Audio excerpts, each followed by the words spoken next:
Kaivalya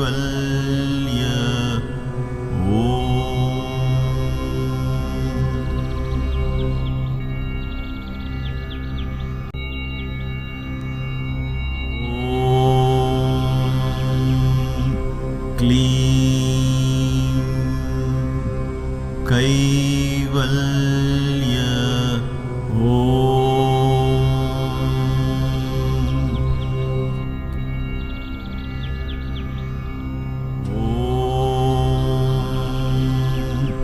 Kleem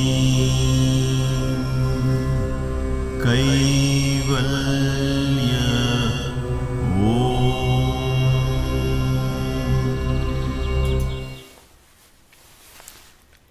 Namaste and welcome to Kaivalya Yoga Gurukulam, or KYG as we all know it now. Thank you for taking time to attending this class.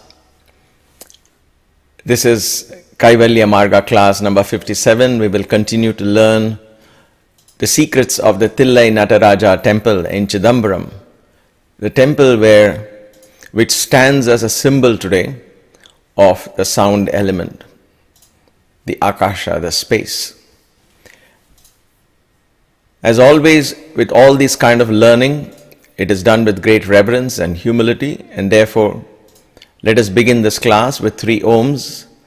As we chant the 3 Oms, let us take our minds to the very source where all of this teachings began many thousands of years ago.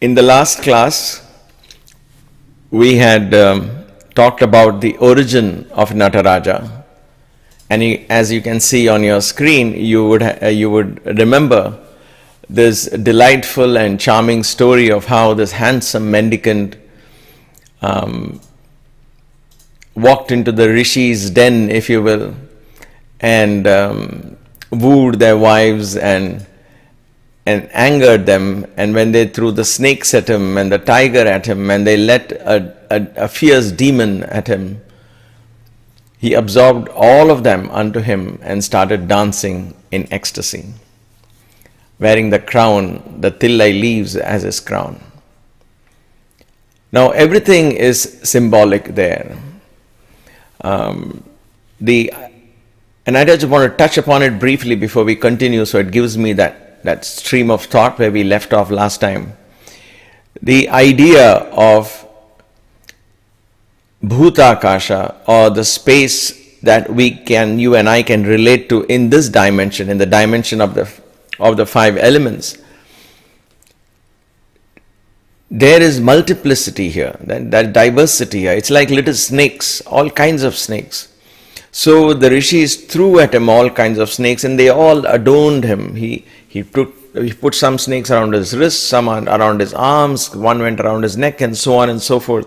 So all this multiplicity is also are ornaments in the Shiva's body. They are part of him. That's what it's meant to.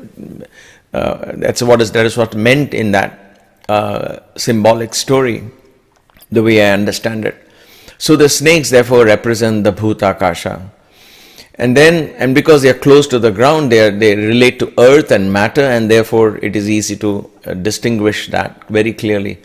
The Chittakasha, the tiger on the other hand, he takes that skin of the tiger and he wears it on his body. It's much more broader in space. It's one skin that covers his whole body. In other words, our emotions, our minds are much larger and are able to understand him, or able to grasp the enormity of who he is. Not entirely, but we get a glimpse of that that vastness. That's why you and I are able to even talk about this, even imagine.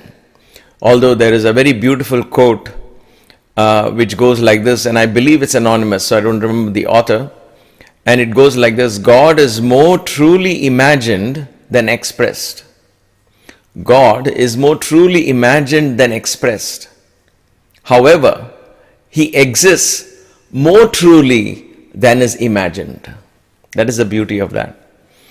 He is more truly imagined than expressed, but then He exists even more truly than imagined. So He is, that existence that we are trying to grasp is even beyond our imagination, our wildest imagination.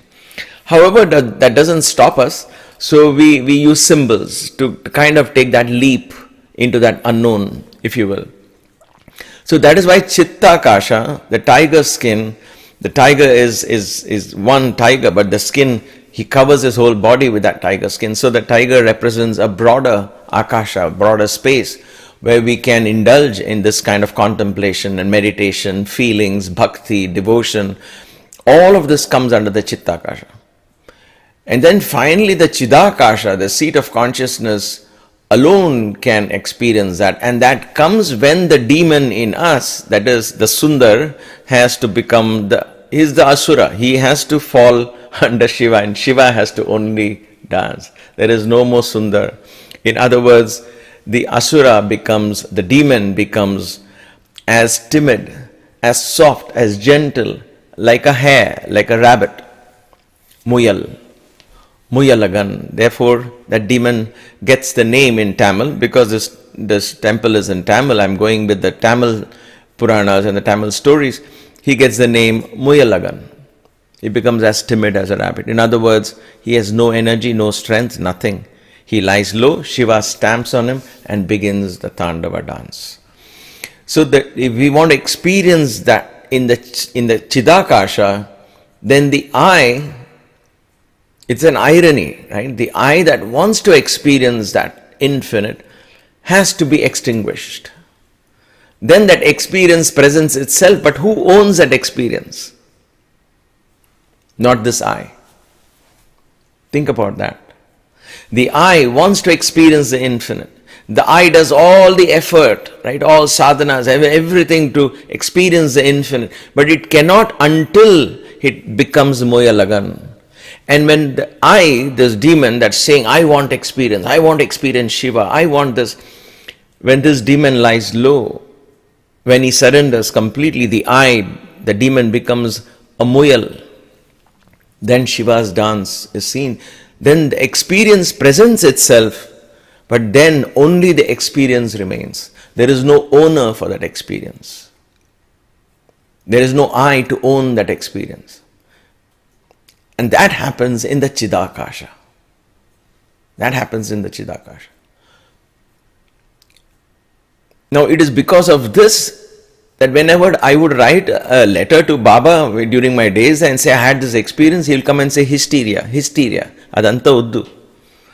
And so the point is he will discourage me to go after experiences, because when you say I had the experience and I is separate from the experience, and that is not going to take me anywhere. Yes, it gives me hope, it gives me their directions, their symbols,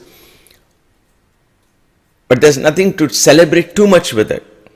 There are wonderful experiences I have had. I'm sure there are wonderful experiences you have had. But those are just signposts.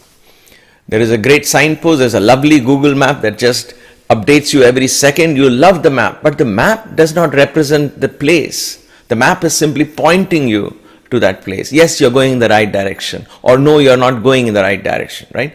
So experiences are good to that extent.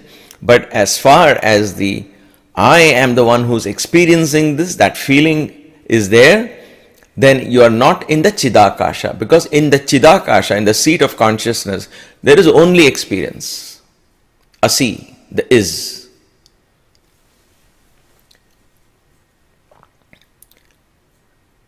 If there is an experiencer, that experiencer has merged into the experience. That is why in Patanjali Yoga Sutra that says, Tada drishtu swarupe avasthanam, the seer draws everything unto himself. So seer becomes the scene, the seer, everything he becomes, that's it. Only the experience remains. Or you can say only the eye remains, but not this eye. Shiva's dance remains, and things like that. So at that point, we can only gauge what it can be. We can only imagine what it can be, because even it's beyond expression. There is no way we can find an expression to that particular experience. So that was this. I think the depth of that story that was presented to us through the Puranas, this Sutta Samhita of the Skanda Purana that talks about these kind of stories of the origin of Nataraja and so on, are filled, are enriched with very deep meanings that is open to interpretations of all sorts, depending on the interpreter's level of understanding. Correct? And so, with that, we now proceed to the temple itself. Now, I don't want to go into too much details about the architecture of the temple, the Chola dynasty or the Shoyan Rajas who really promoted it, and then there was the Mughals invasions came in the 12th, 13th centuries, everything went into hiding, and then the Vijayanagara kings came and revived a lot of things back again. A lot of changes then took place. So in the history of the last couple of thousand years, a lot of changes have happened. So at this point, it's all just what is recorded in history, right? But I would like us in this class, and I think understanding, because we are approaching this from an element point of view, we are not doing a history of Chidambaram temple, or any temple for that matter. We focus on the essence of that temple. The essence is not lost. Essence is as rich, as profound, and as integral as it was thousands of years ago. In fact, like I said earlier, no one really knows the origin of this portal.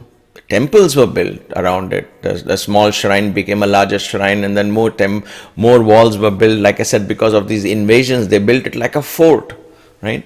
So all this was done in the course of history. But the main portal, the discovery of this Nataraja element, the idea of Chidambara Rahasyam and all of that, the Shivalingam that was seen many yugas before by Patanjali and Vyagrapada, the great yogis who later wrote many scriptures on yoga. The Yoga Sutras of Patanjali is attributed to Patanjali, though he does not claim authorship anywhere, but it is attributed to him, right? So all of these came much later. So let us focus on the essence of the temple, and we'll have a lot to take home in today's class. Because it is important, this temple, because in understanding the structure of the temple, we get a glimpse into the element of Akasha as was taught to us. We have already got a very fundamental understanding and idea of Bhuta Akasha, Chitta Akasha and Chidakasha. So, one of the most beautiful things about this temple is the Sanctum Sanctorum. Like I said, Ambalam in the earlier class, Chidambaram was also called Chit Ambalam. Ambalam in Tamil is stage, a platform, a stage, if you will, or a hall where these things are performed. So that idea of the stage in which the universe is projected, a screen on which a movie is projected, if you will, that screen becomes the Ambalam or the stage. Or the stage in which the dancer performs, that stage becomes the foundation on which creation is projected, and so on. So, when it comes to Shiva, there is always 5 of these stages, especially in Nataraja. There are 5 types of dances, and there are 5 stages like this, 5 places of performance like this throughout Tamil Nadu. I won't go into that. So, there is the golden Sabha, there is the silver Sabha, there is the copper Sabha, there is the emerald Sabha. Sabha means the hall in which this dance happens. Different kinds of Tandava he does.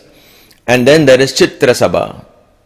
So there are different temples spread throughout Tamil Nadu, from Madurai Meenakshi temple in Madurai to Tirunelveli and Kutralam and all of these temples. So they are all different stories associated with what kind of dance did Shiva perform here.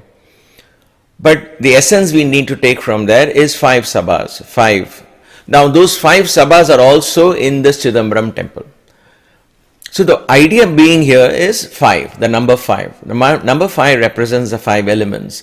And so the one that creates the 5 elements, the 5 elements as you and I understand now, owes its origin to Shiva, and our way to the Shiva consciousness, our way to heightened consciousness is through these 5 elements, not denying them, because they are manifestations of the divine consciousness, correct? And so we can't deny them, but we have to accept them, embrace them, and understand that through them is my path. That is why we have studied Kaivalya Marga as the very basis of all our yogic practices, because in the first, I guess 50 odd lessons now we are coming to, is where we are coming to understand that these are the 5 elements. My lifestyle has to be in harmony with these 5 elements. My thought processes have to be in harmony with these 5 elements. My spiritual practices has to engage all the 5 elements. And then my consciousness begins to transcend these 5 elements. Having embraced them, having tamed them, having understood them, having comprehended them, I begin to transcend. It's like learning the 7 notes of music first, and then you play it back and forth and understand it so well. You can say it in your sleep, you can sing it in your sleep, you can memorize it, you can go sa sa re re ga ga ma ma and sa re ga ma ga ma pa da and all of that combination as they call it, you know all of that. And then when you understand that, then the knowledge of the raga comes to you, correct? So you first say sa re ga ma pa da ni sa ni da pa ma ga re sa. Then you go sa re ga ga ma pa da da ni sa. Then you go sa re ga re sa re ga ma pa ma ga pa da pa ma pa da. Like that you go on, different combinations. Because why? Because I want the basics of these 7 notes to be embedded in my very being. Then when I sing a raga, the beauty of that, the practice and all of that manifests itself in that particular raga. It is the same thing with 5 elements. So therefore we have these 5 sabhas, or the number 5 is associated with Shiva, and it's considered a very auspicious number. Alright. The innermost sanctum sanctorum of Chidambaram temple, as you see on the slide, is called Chitta Sabha. Chittambalam, Chidambalam, Chitrambalam, Chidambaram. So the inner sanctum sanctorum bore the name of Chitta Sabha or Chittambalam, and that is what became the name of the town, and that became the capital of those kings those days. They called that name, the entire city and town got the name because of the inner sanctum sanctorum of the temple. Here we call it the Chitta Sabha. Sabha means hall. Okay. It's also called Chittambalam, but I've given you another name here. Chitta Sabha. Chitta Sabha here is this Sabha of consciousness. Because in Tamil, they don't make a difference between Chitta and Chida. In Vedanta, as I said earlier, you have Bhutakasha, Chittakasha and Chidakasha. In Tamil, Chitta and Chida is the same. So here they're talking of the highest consciousness. Okay. So don't get confused between, hey, you're saying Chitta Sabha, what about Chida Sabha? There is no Chida Sabha because these are all Tamil names. Okay. Alright. In this Chitta Sabha, the innermost sanctum sanctorum, if you click on Google images of Chidambaram Nataraja, you will get pictures of the Nataraja statue. Next to him there will be something and below him there will be something. If there is a picture like that available, then you will see that. But there are 3 aspects of the Shiva expressed in the Chit Sabha. In the highest consciousness also, there are 3 aspects. That is, Shiva manifests in all 3 forms. That is what is a lesson you learn as you go into the Chitta Sabha. Because it is a way for us to reach there, right? So everything is symbolic. We have to understand that. So what is the first aspect? The first aspect that is very evident from the story and very evident from the huge statue, that brilliant and magnificent Nataraja statue that catches your attention, is the dancing Shiva. Okay? So he is there. mighty Shiva is a form. He's got a drum on one hand signifying vibrations that set forth creation. He's got the fire on the other hand that brings off dissolution and transformation, right? And then his left leg is raised, indicating transcending all the five elements. His right foot is placed on Muyalagan, saying that the ego has to completely surrender for the Shiva to rise. And all his hair is flying, and he's got the lamps, the ring of fire, if you will, where lamps of all universes that manifest from that dance is all symbolically explained. So there is a form that you can relate to, where our emotions reach out to, and all of India's dances, fine arts, and especially dances, owe their origin to this concept of dancing Shiva. In fact, I would even go to the extent of, because it's being so old, I would go to the extent of saying that all dances across all religions and traditions owed their idea to this dancing Shiva, because this is so old. And from there, dances became different dances all. So ultimately, all these dances merge into him. Anyway, so Nataraja is the dancing Shiva. So it is the Shiva with a form that you can relate to, a form you can talk to, you can identify, because he seems to have eyes and nose and hands, even though he has 4 hands, but at least he's got legs and feet and hands, you can relate to that, right? So there is a form, that is God with a form, in the Bhutakasha. This is where it is. We can relate to gods with form, and that is also a door that takes you to the highest. That is where devotion and all comes in.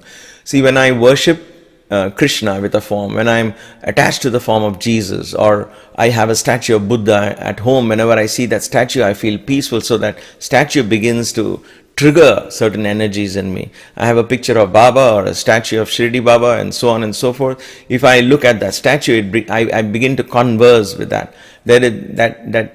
That statue, that form could trigger me into the Chidakasha. That's why devotion is never an inferior path. It is also a very powerful means where we enter the realm of God through devotion. We don't grab and drag God into our world in the name of devotion and say, you fix my problems and I've lost my job, you help me. That kind of thing. That is not even devotion, right? So Nataraja, the form, is an important thing. Then there is a crystal lingam there. The crystal lingam is called Chandra Maulishwara, because it is the aspect of that mind. See that Chandra Maulishwara, the name Chandra means moon. The one who wears the moon on his head. The mention of the moon itself means that this takes you to the Chittakasha. That means where the mind is, emotions are, feelings are. So the crystal lingam is believed to be a representation of the moon on Shiva's head. In other words, it is that aspect which has a form and is also represents the formless. It is the bridge between the form and the formless. The crystal, Shuddha Spatika Sankasham, that's how we chant when we describe the Rudra energy. The beauty of the pure crystal lingam is magnificent when you meditate on that, because that gives you a reflection of everything around it is reflected around it, and is very beautiful, right? At the same time, it's very transparent. So that represents the infinite nature of consciousness. There is no color there. If there was a color to the lingam, red, green, black or blue, then it might have influenced us. It's colorless, it's transparent, right? And therefore, that Chandra Maulishwara, the crystal lingam that is in the sanctum sanctorum, represents the form and the formless, the combination of forms and formless, the one that bridges the gap between the two. It doesn't have a form really, it's a symbol. It becomes symbolic. Nataraja has a form of a human. He is dancing like a human being. His hair, we talk about his hair, we talk about steps, we talk about anklets, we talk about his face and hands and so on, right? But here there is no face, there is no hands, there is no form. It's a symbol. A symbol becomes, has a shape, yes, but that becomes a symbol to the formless aspect. So it is form and formless. And then comes the space element. which is called the Chidambara Rahasyam. Chidambaram Rahasyam is that, the secret of Chidambaram. So, to the right of the statue, meaning as you face the statue, it will be to the left. But to the right of Shiva, on his right, there is a space. There is a curtain that is there. At designated times during the day, they will say, look at the Shiva. So everybody looks for that darshan and they open the curtain. What is inside is just empty space. That's it. There is nothing there. It is empty space. But it is for you to look at it with that mindfulness, oh my gosh, that empty space is Shiva. In other words, all of this that you think is empty is actually filled with Shiva consciousness. Many of us don't know this, that there is so much that priest told me I couldn't get all of that. But there is a curtain that covers, it's black on the outside, red on the inside. And so that redness is indicating of the divine Shakti that is actually inside. And black seems to be the empty black space. Black means I can't see it, right? So it becomes black. So black represents the superficial perception that we get that space is empty. But the red on the inside represents that it's not empty, it's full of consciousness, it's divine. Okay? So that curtain has that representation. Then there are gold leaves which represent the bilva leaves, bilva or the bale leaves which usually Shiva is worshipped with. So these leaves are gold, signifying creation happens from there. Because leaves represents trees represent the plant kingdom brings life, and so on and so forth. Correct? So that represents the creation. And then deep inside, which is none of us can see, I didn't see, I've only heard about it, there is a yantra. The Akasha Lingam as in the form of a yantra, which is an inscription on a copper plate that is placed, which I couldn't see, nobody can see that. So that is just placed there to invoke the ultimate consciousness in that Chidakasha space. Right? So this inner sanctum sanctorum is so filled with divine wisdom. The rishis or the kings those days, when they even built around this, they understood the importance of that kind of knowledge that was being given to them, and they made it very sacred and holy, so that we get back every time we go there in being very mindful and reverential. We are actually we are opening our hearts and minds to get back in connection with our source. That's what it is all about. We're not going there to ask God for help. If we do that, then our pilgrimage to a temple is perhaps wasted, because then we are taking this demon of ours and placing him there and say, you dance to his tunes. So if Sundar goes with a laundry list of what he wants, however important he thinks it is, he goes and plays that laundry list, he's telling, you dance to Sundar's tunes. But Shiva doesn't do that. He presses him under his feet and he does his dance. So you have to say, this is what is bothering me, but you take it, you dance on it. Do what you want with it. And so we actually go to offer ourselves and to get rid of this little limited I that keeps us confined and separated and removed from our source. So that is the beauty of the Chitta Sabha. Chidambaram, Chitrambalam, Chidambaram. So Tiruchitrambalam for this beautiful place. Unfortunately, no videos, no photographs, nothing is available, so I can't present any of that.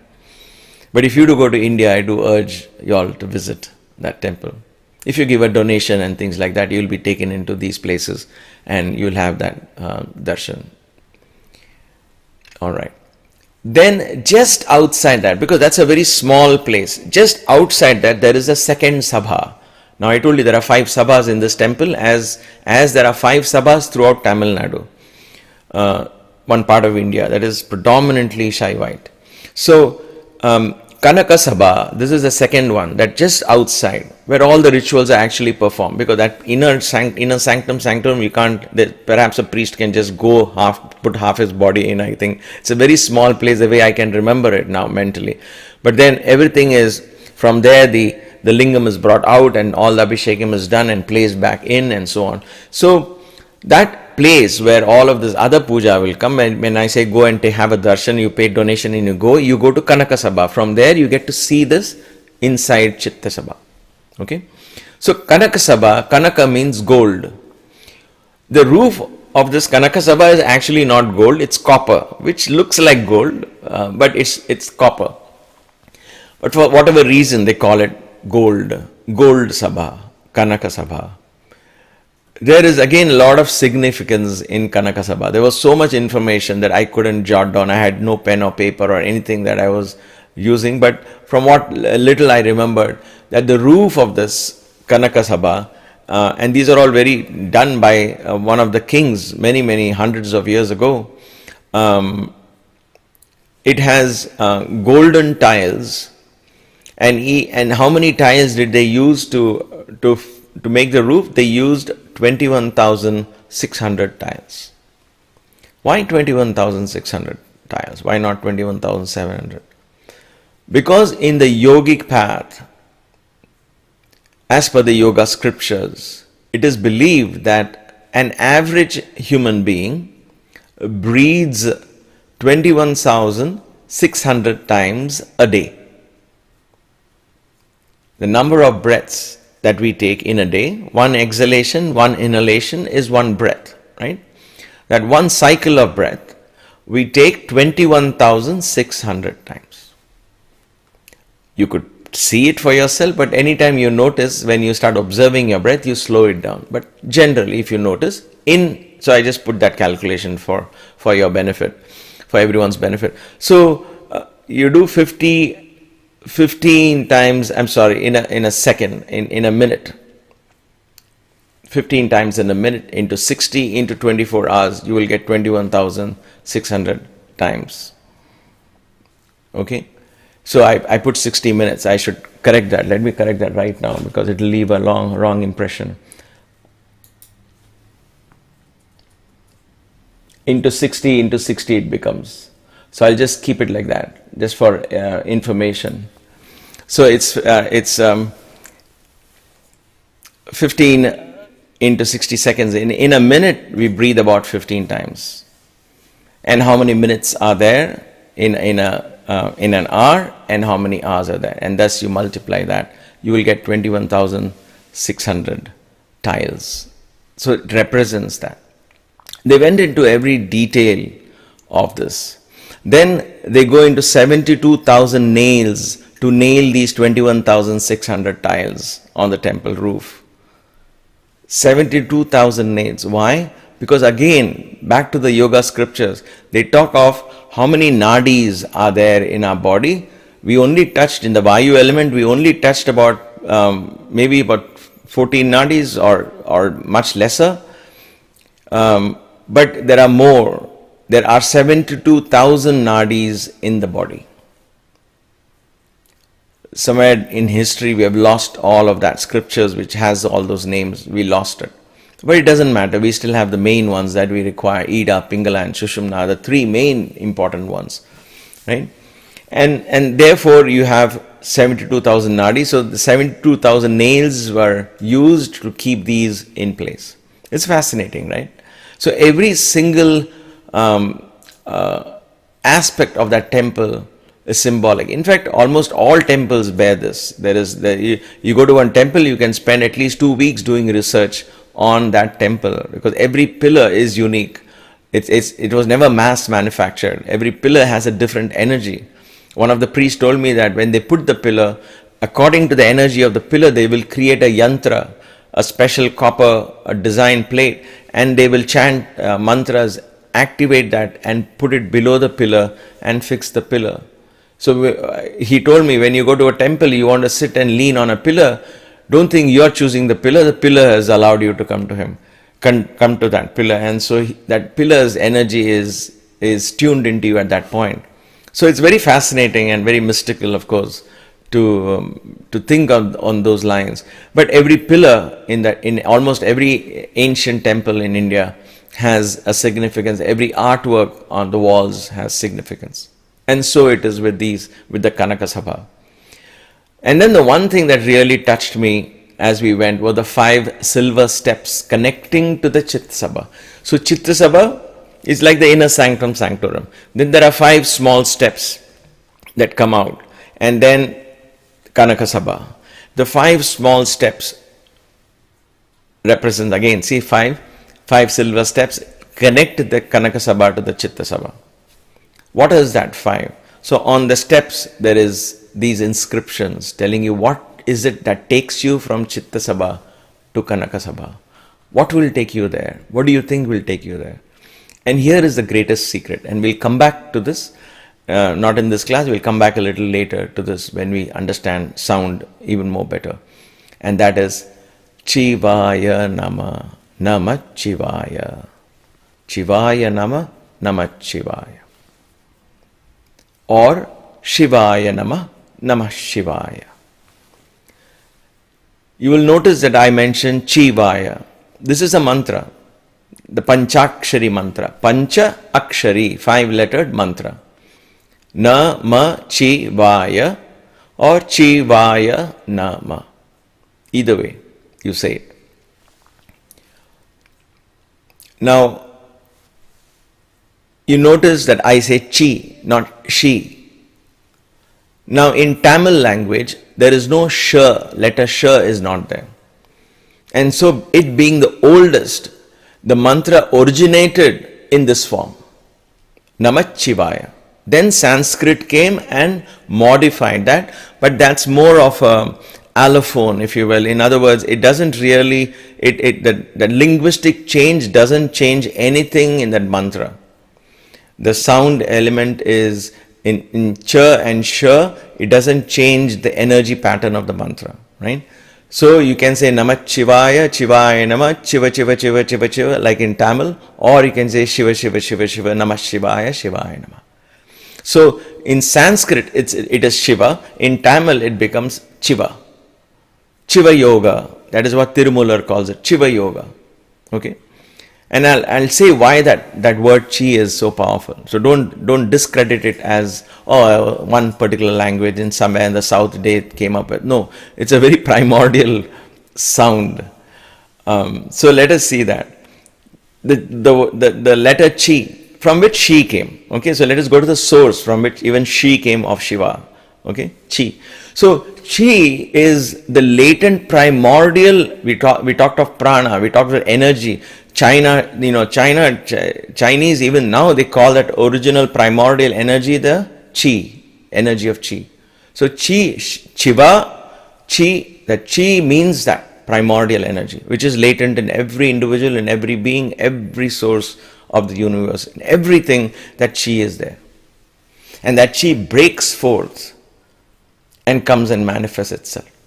We will study the beautiful sloka written by Adi Shankara later on when we come back to this most powerful chant, because this chant will help you connect to the ultimate, lays the path to the Chidakasha. Why? Because in the temple they have given you the secret, right?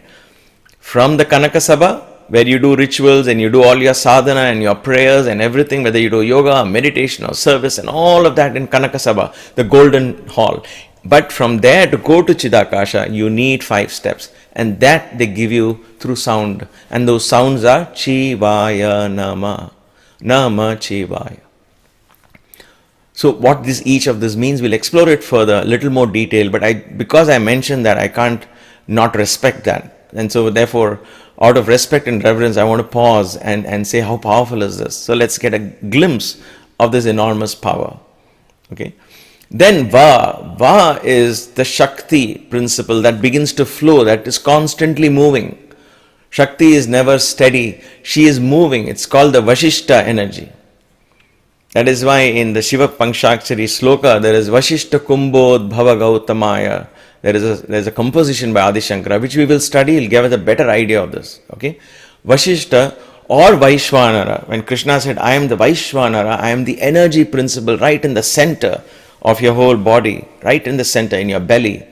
That Vaishwanara and Vashishta, all of that comes from there. The sage Agastya, who moved from the north all the way down, he came to the south, that is from Sahasrara, the energy that flows up and down to establish Shiva centers everywhere. It is all part of the Shakti principle. It is a Shakti principle. Okay? So that is the beauty of Va. So you have Chi Va, Ya. Ya is Yagna. Yagna. Yagna means what? Sacrifice. That is creation. Birth, and then you go into the fire. This drum and this fire represents the Yagna principle. So the fire comes up, it consumes, then it asks for more, and so there is a cycle of that. Everything is ultimately offered into that creation. The creation consumes all of us, right? So it is that eternal yagna that comes out. Creation is nothing but an eternal yagna. Yagna, for those of you who don't know, yagna is a ritual where we create a sacrificial fire and offer oblations to the fire, knowing that everything finally merges into this ultimate transformation, ultimate dissolution into ashes. So yagna. So creation, ya comes from yagna, represents that. Then na. Na is the I, the self-identities that come as part of that creation. Na. That is why in Tamil, na came from Nallapambu. Nallapambu means cobra. That's where the word na comes from, because these are all originally came in Tamil, this powerful mantra. So na came from Nallapambu. Nallapambu or Nagendra. In Sanskrit it became Nagendra. So Nagendra Haraya Trilochanaya is where it starts explaining the word na. So na is Nagendra, na is also Nallapambu. Nagendra means king of snakes, Nallapambu means king of snakes. So what does that snake represent? It represents the I that is constantly exerting itself, the self-identity. And that I has to understand that I am not Sundar, but I am the Shiva consciousness. That's why that I begins to raise and guide it towards Shiva. It begins to understand that I am but the Shiva. Shivoham, Shivoham, Mano, Buddhi, Ahankar, Chitta, Ninaham. Nacha Shrotra Jigve, Nacha Grana Netre, Nacha Vyoma Bhumir, Na Tejo, Na Vayuhu, Chidananda Rupaha, Shivoham, Shivoham, Shivoham. Aham Nirvikalpo, Nirakara Rupo, Vibhutvaja, Sarvatra Sarvendriyanam. Nacha Sangatam Naiva, Mrityur Na Mokshaha, no liberation, no death, nothing. I am simply existence, consciousness, bliss. I am that. I've always been that. I will always be that. So that becomes the Shiva, and only Shiva remains. So that it starts. So Nallapambu starts from there. Okay, and then he joins Gauri, and all of that beautiful explanation is there. There's so much secret hidden in these beautiful chants. We'll take it up for study. And then comes Ma. So Chivaya Na Ma. Ma is the Mandakini that flows from Kedarnath. Mandakini Salita Chandana Charchitaya. At the sloka explains, Mandakini is Maya. That what flows from Shiva's head all the way down is the illusion. That's his dance. That's a game, right? So that's the Maya. It's a process, the process of creation, the process of illusion. It is a process that is set in motion, a kind of an energy that is set in motion, that creates an illusion. So Mandakini is that, also known as Ganges and so on. So Mandakini. So thus you have Chivaya Nama or Nama Chivaya. However you want to chant it, you will understand that each of these words have these powerful meanings. So think of this. Once we understand the inherent power of these words, these sounds, if you will, because ultimately in Akasha only sounds and vibrations remain. But when you understand the meaning, then those vibrations become even more powerful. That opens up that energy for you. The primordial chi begins to awaken. In fact, Tirumular in Tirumandiram says, what is this chi? What is the chi? He says it is Nayoti Mandiram. It's a mantra which we use to drive dogs away. That's how he describes chi. And so he says, when you see a dog, what do we say? Chi, chi, chi, chi, chi, we say, right? I mean, at least for those of you from India will relate to this. We say chi, chi, chi. So chi is just Nayoti Mandiram. That's how he calls it in Tirumandiram. Nayoti. That means he says this sound is what is there in the Vedas. Chi is the sound that the Vedas are trying to teach you. Chi is the sound that is taught in the dance form of Shiva, in the Maya of Shiva, and so he explains it beautifully. So in the form of the poem, in that treatise of 4,000 verses, which is a detailed analysis of cosmology of the human body and so on and so forth, in Tamil, mystical verse, he calls chi as Nayoti Mandiram, chi.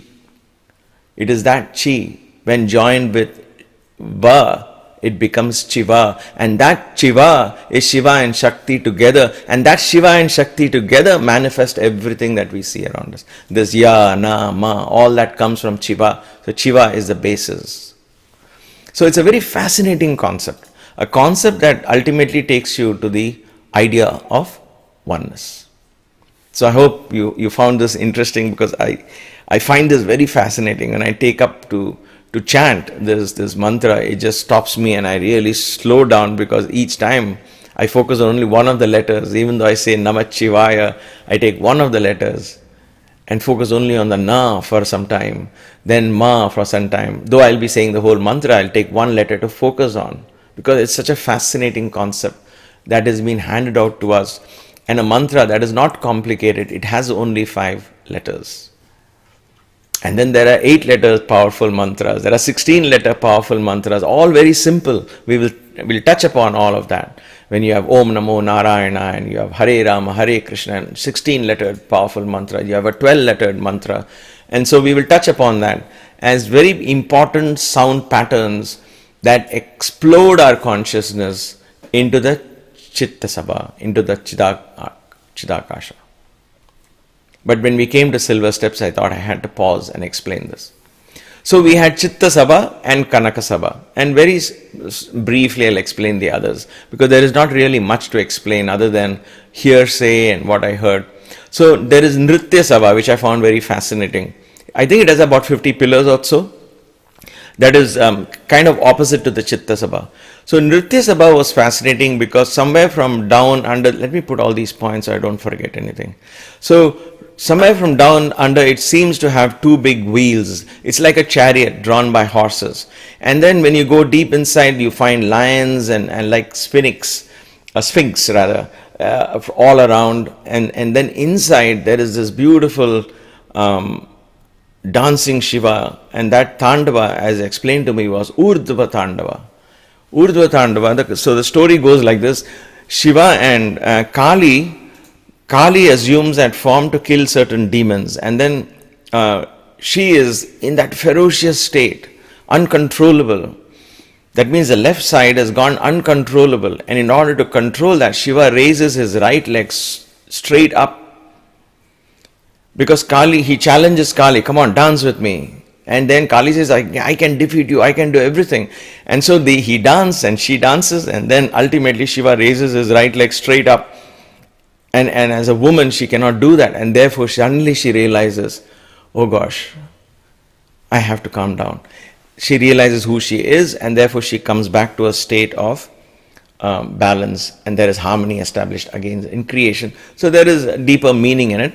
But that story is embedded in that hall.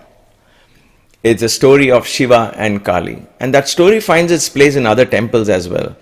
So I'm just going to leave it for you all to consider. I like the symbolism of story, whether it actually happened here or in another Sabha, another temple of Shiva and so on.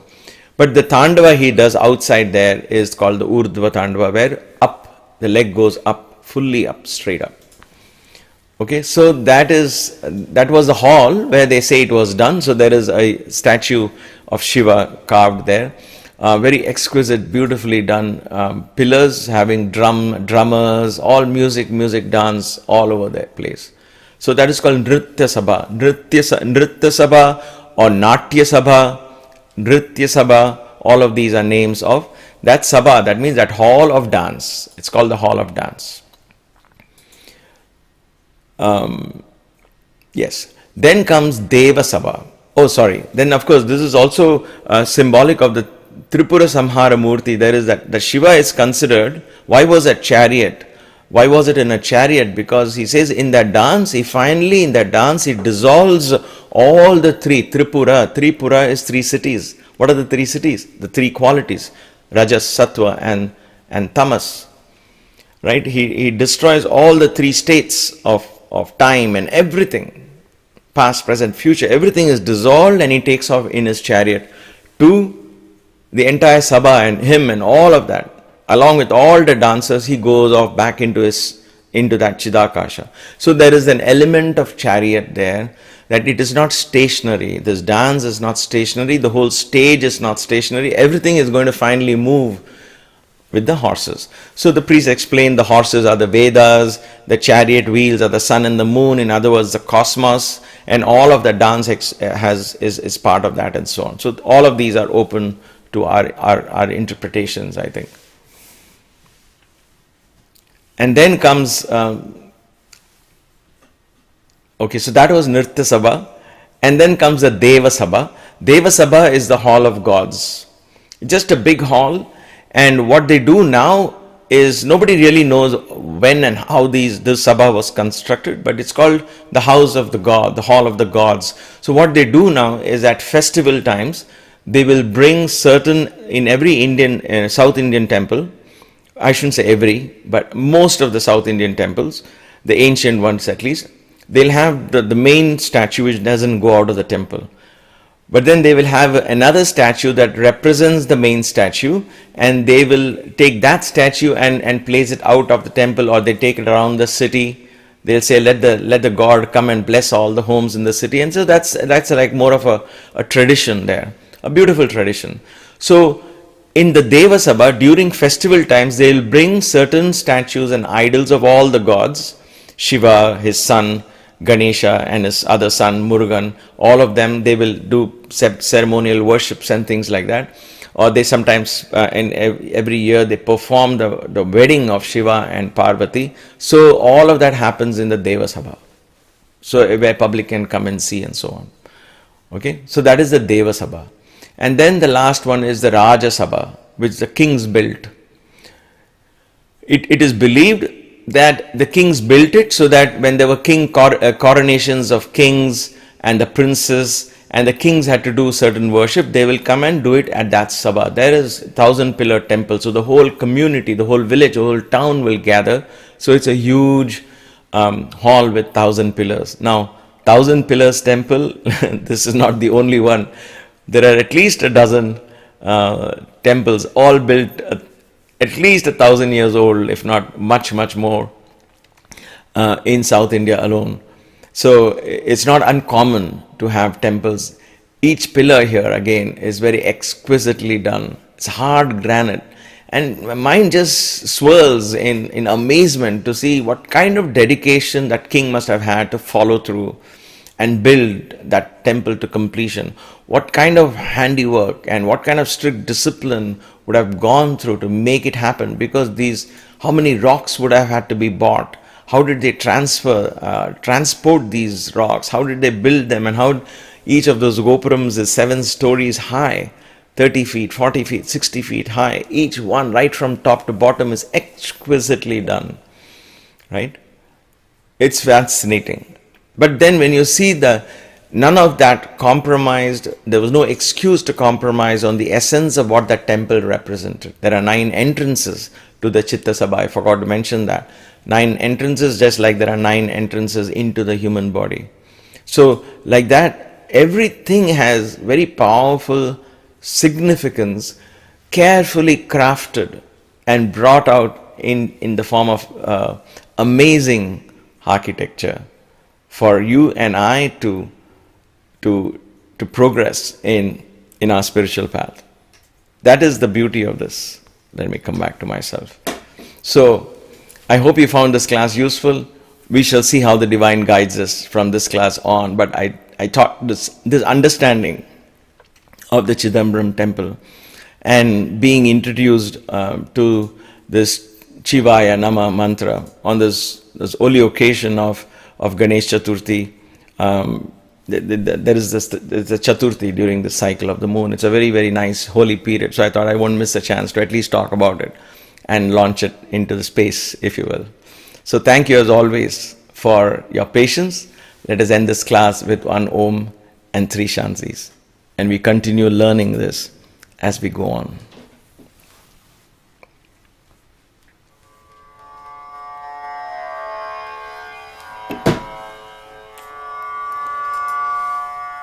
Om Shanti Shanti Shanti.